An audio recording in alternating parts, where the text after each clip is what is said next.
Eh bien, bonjour à tous et à toutes. Donc, c'est Jean-Pierre de Cyberlibrairie. Je suis content de vous retrouver pour cette nouvelle séance de présentation des nouveautés de ScholarVox Management. C'est notre deuxième rendez-vous de l'année. Le dernier remonte donc au mi-janvier, c'était le 13 janvier pour être précis. Il y avait pas mal de petites choses qui avaient été présentées lors de la séance du mois de janvier, parce que ça faisait un petit bout de temps que je ne vous avais pas dit, j'avais pas discuté avec vous. Donc là, on a repris, comme je vous l'ai dit, en mois de janvier, on reprend le rythme de tous les 2 mois. Petite particularité, alors je pense que vous l'avez certainement vu, c'est que nous avons récupéré notre chaîne YouTube. Donc j'ai pu mettre en ligne la vidéo du précédent webinaire du mois de janvier, début février en ligne. Donc ça, c'est la bonne nouvelle. Donc là, la séance qui est enregistrée maintenant devrait être en ligne sur YouTube la semaine prochaine. Donc ça, c'est génial.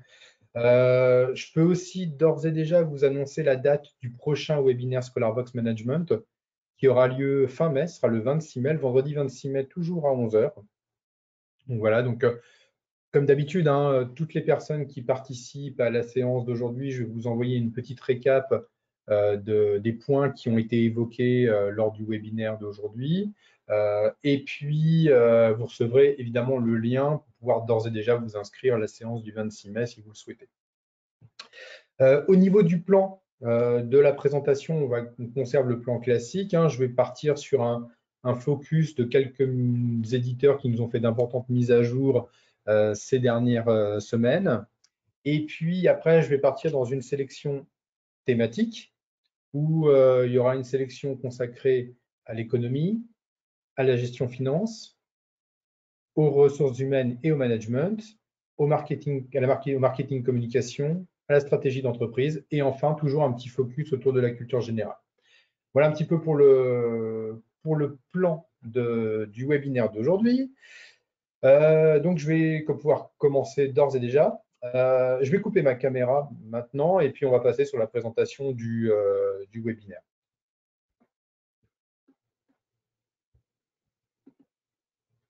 Alors, la mise à jour sur laquelle je voulais commencer à parler aujourd'hui, c'est la mise à jour de l'AFNOR.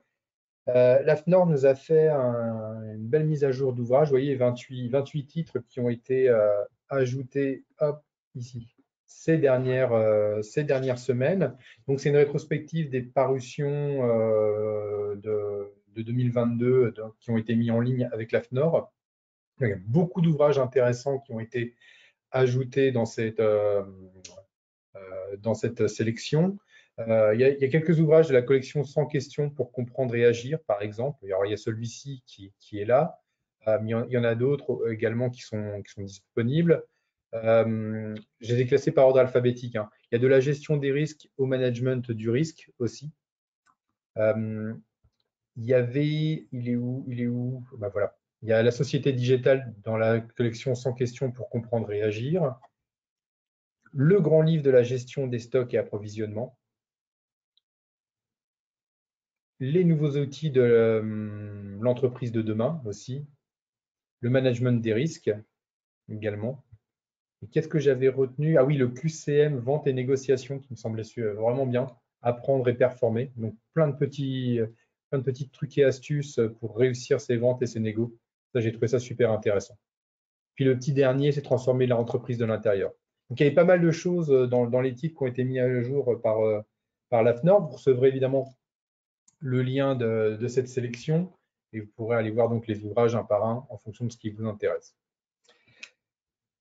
Autre éditeur qui nous a fait une belle mise à jour ces dernières semaines, c'est Fouché. Fouché, donc on a eu pas mal de titres qui sont rentrés. Alors, il y a 24 ouvrages. Dans ces 24 ouvrages, on va retrouver des ouvrages concernant les DCG, les dernières éditions des DCG, donc je reviendrai dessus. Là, le tout premier qui arrive, qui est vraiment bien, c'est l'anglais des affaires. Dans la culture générale, je vous parlerai d'un autre titre sur la même thématique d'ailleurs. Donc, il y a cet ouvrage anglais des affaires qui est bien. Les dernières éditions des DCG, alors, DCG, ça commence par 10, et DCG 2, 3, 4, 5, 6, 7 et le 8. On a les DSCG aussi, 1, 4 et 5, je crois. Voilà, il est là. Des livres sur les concours aussi, ça peut être intéressant. Les mini-mémos Fouché, alors c'est surtout celui de la paix qui est plus intéressant, je trouve. Quoique pour le notarial, ça peut être intéressant également. Mais il y a celui de la paix aussi qui a été ajouté. Et puis on retrouve le DSCG également, 1, 4, 6, qui sont là. Et puis deux ouvrages de culture générale, vous voyez, toute l'actu 2021-2022 et toute l'actu 2022-2023 qui nous ont été proposés par Fouché. Donc pas mal de petits titres intéressants parmi cette sélection. Idem, vous recevrez le lien pour pouvoir découvrir plus en détail la sélection des titres. Mais évidemment, il y a pas mal de choses qui vont être intéressantes, j'imagine, pour tout ce qui concerne les DCG, par exemple, et les DSCG. Alors là, on va s'attaquer à un gros morceau. Hop, c'est Dalloz. Dalloz nous a fait une grosse mise à jour. Alors, on attendait cette mise à jour à l'origine pour décembre. Elle est arrivée en janvier. Lors du dernier webinaire, je vous l'ai dit, on a des titres Dalloz qui arriveront. Ils sont là, ils sont en ligne. Donc, il y en a plus d'une centaine. J'en ai mis une centaine dans la sélection, mais c'est énorme ce qui nous a été envoyé des éditions Dalloz. Donc, on a les codes civils, évidemment, hein. Enfin les codes rouges, pardon. Il y en a beaucoup. Donc, il y a vraiment beaucoup de choses qui nous ont été envoyées. On a évidemment des ouvrages sur le droit constitutionnel, le droit commercial, comme ici, les instruments de crédit et de paiement, par exemple. Donc, c'est énorme. Alors là, il y a vraiment beaucoup de titres. Là, je vais vous inviter à davantage creuser dans cette liste parce qu'il y a beaucoup de choses, mais il y a vraiment des choses qui vont être intéressantes. Le droit des entreprises en difficulté, droit constitutionnel, institutions politiques, par exemple, droit des entreprises en difficulté, le code du travail. Donc, on a toutes les dernières mises à jour de Dalloz qui sont accessibles dorénavant. Donc, n'hésitez pas à aller les consulter dans le lien que je vous enverrai. Je vais passer maintenant sur la partie thématique. Donc là, je vais rentrer un peu plus dans le détail et m'attarder comme d'habitude sur des titres que j'ai retenus. Et je vais commencer par l'économie. Alors pour l'économie, vous avez une petite sélection de 2 ouvrages qui est là. Et parmi cette sélection, je vais m'attarder sur 2 bouquins. Je vais le prendre le premier, qui est ici, enfin le deuxième qui est de la liste, c'est L'essentiel des mécanismes de l'économie, publié chez Gualino, sous-titré Une introduction à l'analyse économique et à ses grands mécanismes. C'est de Gaëlle Leguériec-Milner, qui est à la fois ingénieure pédagogique, mais elle est ancienne prof d'économie à Neoma. L'ouvrage est découpé en 5 grandes parties. On retrouve dedans une intro déjà à l'analyse économique, donc les définitions, les grands courants de pensée. Un chapitre qui va être consacré aux notions de travail, emploi et chômage. Le financement de l'économie. Un chapitre très important sur l'inflation. Et puis le rôle de l'État, enfin l'intervention de l'État dans l'économie. Ça, c'est la dernière partie. Donc, vous avez ce petit manuel dans la collection des carrés chez Gualino qui est disponible, évidemment, que vous allez pouvoir aller consulter. Autre titre que j'ai retenu en économie, c'est le petit dernier de la liste là, c'est Pourquoi travailler? Place et rôle du travail dans un monde en mutation. C'est de Anthony Husneau, c'est publié chez EMS. Alors Anthony Husneau, il est professeur des universités à l'Université de Côte d'Azur en économie. Et dans cet ouvrage, il revient sur la notion de travail. Déjà, qu'est-ce que le travail et pourquoi on travaille? Est-ce que c'est nécessaire? Et surtout, il s'attarde énormément sur le travail moderne. Qu'est-ce que le travail moderne? Donc, il revient sur les notions de travail moderne et le modèle de la machine. Il fait je dirais, des comparaisons entre les deux. Les crises actuelles du travail moderne, le travail expressif et la réalisation de soi dans le travail. Toujours sur le travail expressif, pas sur les notions d'artiste et d'entrepreneur comme modèle. Quel sens donner au travail dans un monde qui s'accélère? Et puis les notions de liberté et de responsabilité dans le cadre du travail. Voilà ce qu'on va retrouver dans cet ouvrage qui est vraiment très bien fait, qui est très bien construit autour de ces notions, qui, outre, je dirais, des questions liées à l'économie, évidemment, aurait eu sa place aussi peut-être pour le management et les ressources humaines, parce qu'il y a vraiment des choses super intéressantes dedans. mais on est en plein sur des questions, je dirais, liées à l'économie dans cet ouvrage. Alors, sur la partie économie, vous pouvez donc retenir l'essentiel des mécanismes de l'économie, publié chez Gualino, et enfin, pourquoi travailler. Place et rôle du travail dans un monde en mutation. Alors, je vais passer maintenant à la petite sélection en gestion finance. Pareil, 6 titres ont été sélectionnés et je vais m'attarder sur 2 d'entre eux. Et le premier est un beau petit pavé. C'est celui-ci, c'est Comptabilité générale, publié chez Ellipse. Donc, c'est un ouvrage qui est un gros manuel, hein, qui va être à destination des étudiants écoles de commerce, mais pas seulement, hein, AES, IUT, voire même BTS. Il y a dedans les cours, plus les exercices avec leurs corrigés. L'ouvrage est découpé en 28 chapitres, donc il est très gros, hein, il est massif. Donc, je ne vais pas vous citer tous les chapitres qu'on va retrouver dedans autour de de la comptabilité. On va retrouver par exemple une introduction à la comptabilité générale. Quels sont les process comptables au cours de l'exercice aussi, les comptes de trésorerie, la création du capital et les notions d'emprunt. Donc, ces 5 exemples là parmi les 28 qu'on va retrouver dans cet ouvrage, qui est évidemment très complet au niveau de tout ce qui concerne la comptabilité. Donc, on est sur un manuel qui est vraiment bien fait, bien construit. Donc, c'est un ouvrage que je vous recommande également.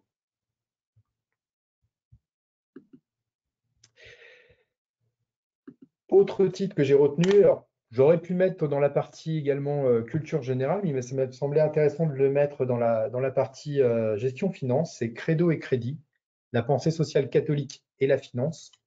C'est de Frédéric Lobez, c'est publié aux Belles Lettres. Alors Frédéric Lobez, il est prof de finance bancaire et de éthique financière à l'Université de Lille. Et l'ouvrage est super intéressant, ça se lit tout seul. En plus, on est un peu dans l'histoire, ça peut être aussi un ouvrage d'histoire, une histoire d'économie, en histoire des finances. C'est quels sont les rapports entre l'Église et la finance, entre le catholicisme et la finance? Quelles sont les zones de convergence et de divergence entre la finance et le catholicisme? Y a-t-il une pensée sociale catholique sur la finance? Comment elle est construite? D'où vient-elle? Quels sont les principes du bien commun et leur rapport à l'économie? Voilà ce qu'on va retrouver dans cet ouvrage qui est très bien fait, qui est vraiment, je dirais, à la frontière des genres, hein, parce qu'on va être entre l'histoire, un peu de théologie également, beaucoup de finance et beaucoup d'éthique financière également dans ce titre. Donc, un bel essai que je vous recommande, qui est vraiment très bien fait également. Donc, sur la partie gestion finance, parmi les 6 titres, hein, que j'ai retenus, vous pouvez donc retenir Comptabilité générale, publié chez Ellipse, et puis Credo et Crédit, publié aux Belles Lettres. Je vais passer maintenant à la partie management RH, et toujours 6 titres ont été retenus. Et je vais m'attarder sur le premier qui sont ici, publiés aux Presses des Mines. C'est les nouveaux modes de management et d'organisation, innovation ou effet de mode. C'est de Suzy Canivenc, qui est enseignante-chercheur en communication et management à Mines ParisTech. Alors, depuis la crise de la Covid, il y a une accélération des transformations organisationnelles et managériales au sein des entreprises. Donc, c'est des faits qui ont été notés. Et afin de répondre tout ça aux nouveaux défis qui sont liés justement à la crise, donc on revient dans cet ouvrage sur les transformations multiples et complémentaires au niveau de l'organisation du management et de la culture. Et puis, quels sont les nouveaux modes justement de management et d'organisation, qu'on appelle les NMMO, comment ils sont implantés en entreprise et quels sont les résultats aujourd'hui. Donc voilà, c'est un ouvrage qui est vraiment au cœur de l'actualité, je pense, sur justement les nouveaux modes de management et d'organisation suite à la crise de la Covid. Alors, pour faire écho à l'autre ouvrage, j'en ai sélectionné un autre qui s'appelle Innovation RH et managériale, 70 pratiques innovantes pour passer à l'action.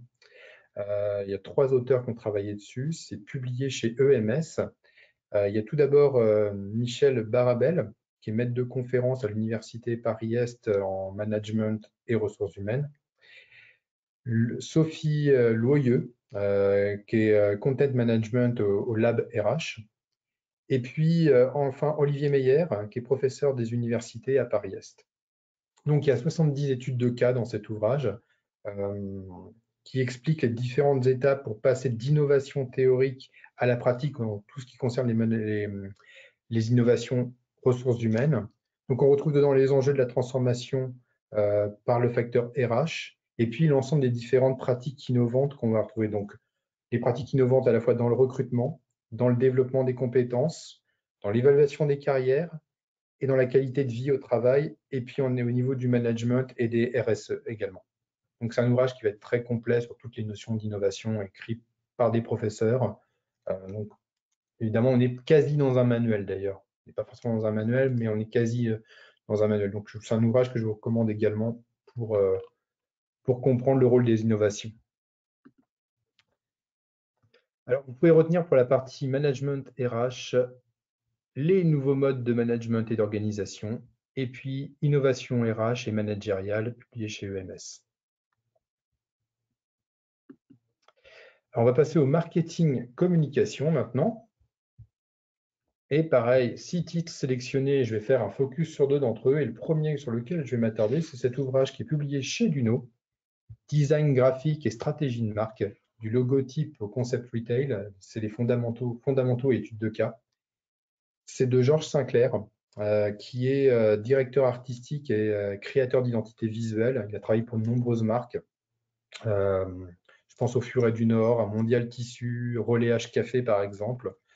C'est un ouvrage qui va être à destination évidemment des étudiants, mais aussi des designers et des communicants. Et comment on orchestre son identité visuelle. Donc, toutes les étapes de la création d'une identité visuelle sont présentes dans cet ouvrage. Donc, ça passe par c'est en 8 chapitres, hein. Ça passe par le brand auditing, le concept de marque, la recherche créative, la présentation client, l'affinage créatif, la finalisation, le langage de marque et l'application de l'identité visuelle au final. Donc, il y a tout dedans. Donc, ça va être super intéressant pour des étudiants en communication, évidemment, parce qu'il y a toutes les étapes pour créer une identité visuelle. Des étudiants, enfin, quand on est communicant, qu'on doit travailler avec un atelier de design, et le contraire aussi, quand on est designer et qu'on doit travailler avec des communicants. Donc, il y a tout qui est dedans. C'est vraiment très intéressant. Donc, pour la partie marketing communication, vous avez compris, c'est un ouvrage que je recommande chaudement.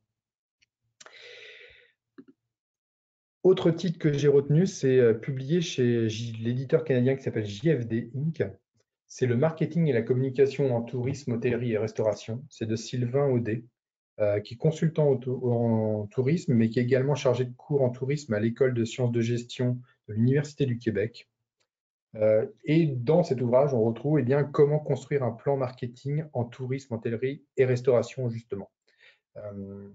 L'ouvrage tente de répondre à des questions simples, hein. Que veulent les visiteurs comme expérience dans le cadre du tourisme et de l'hôtellerie et de la restauration? Quelle offre les entreprises peuvent offrir? Quels moyens elles peuvent mettre en œuvre pour informer, pour guider au mieux les touristes, les voyageurs dans les hôtels, etc. Donc, il y a tous ces cas de figure qui sont présentés. Comment on gère l'accueil des visiteurs et le suivi de marketing et de communication par la suite. Donc, il y a plein d'études de cas dedans, c'est très bien construit.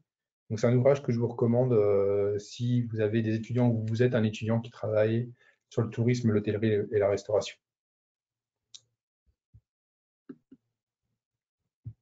Donc, ça, c'était pour la partie marketing communication. Donc, retenez design graphique et stratégie de marque, et puis le marketing et la communication en tourisme, hôtellerie et restauration. Je vais passer maintenant à la stratégie d'entreprise.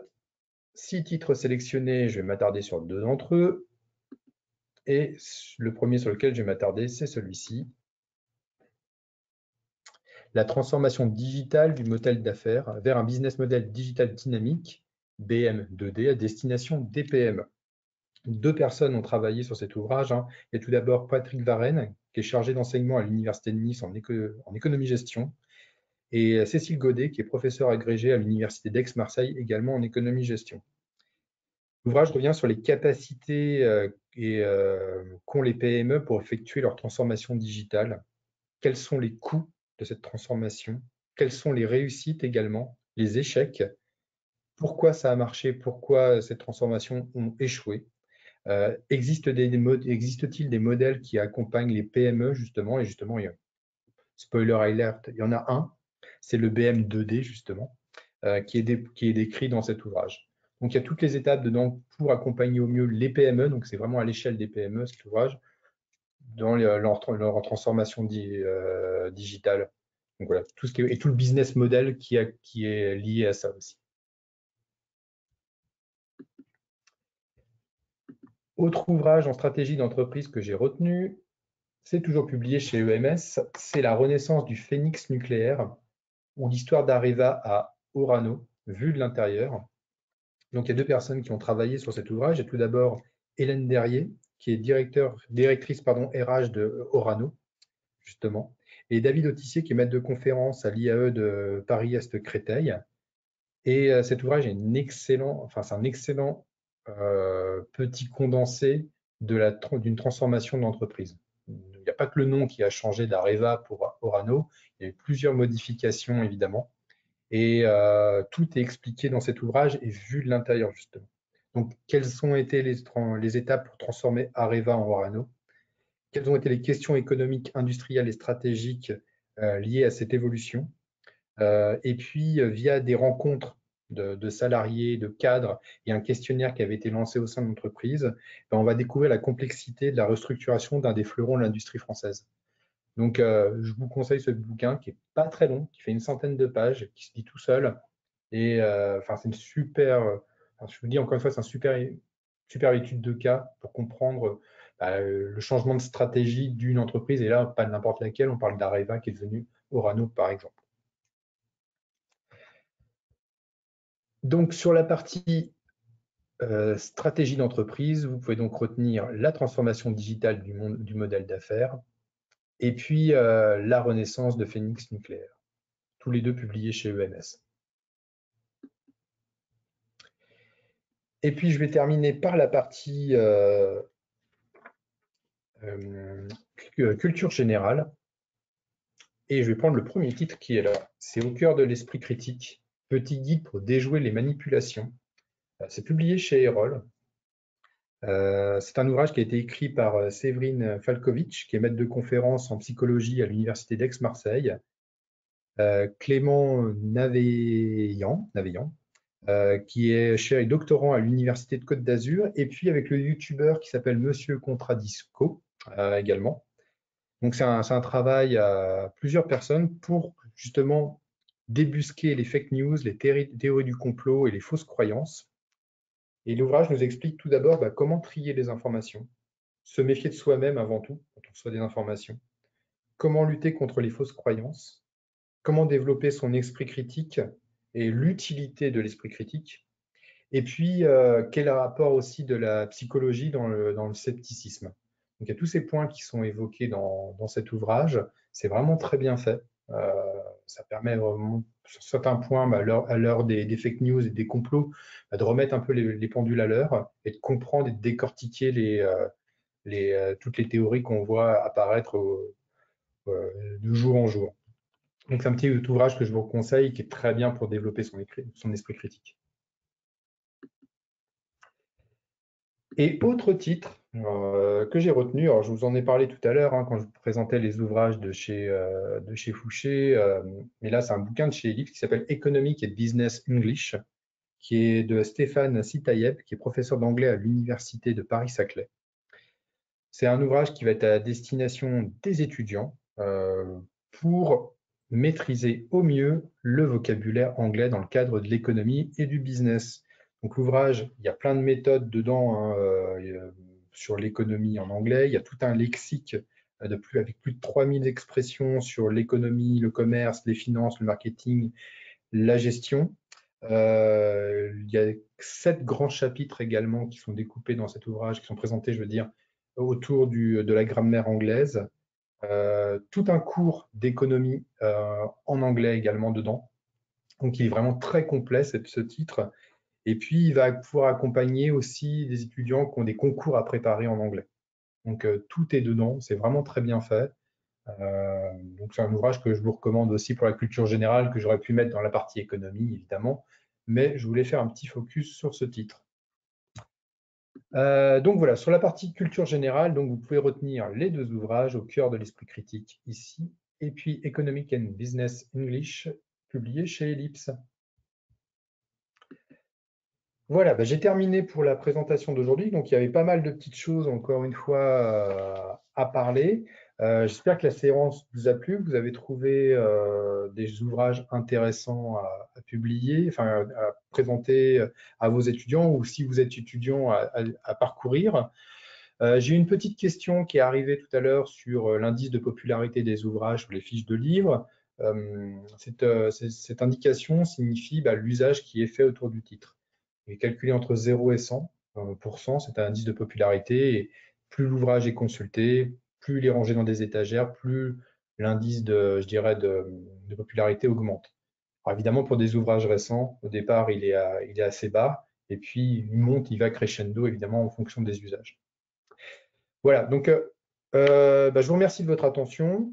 Je vous envoie à tous et à toutes la récap dans la journée du webinaire d'aujourd'hui avec le lien du replay. Et puis la semaine prochaine, la vidéo sera sur la chaîne YouTube de Cyberlibris. En attendant, je vous souhaite une bonne journée. 26 mai, prochaine séance. Donc vous aurez le lien aussi. Donc bonne journée et bonne lecture sur ScholarVox. À très bientôt. Je vous dis au revoir.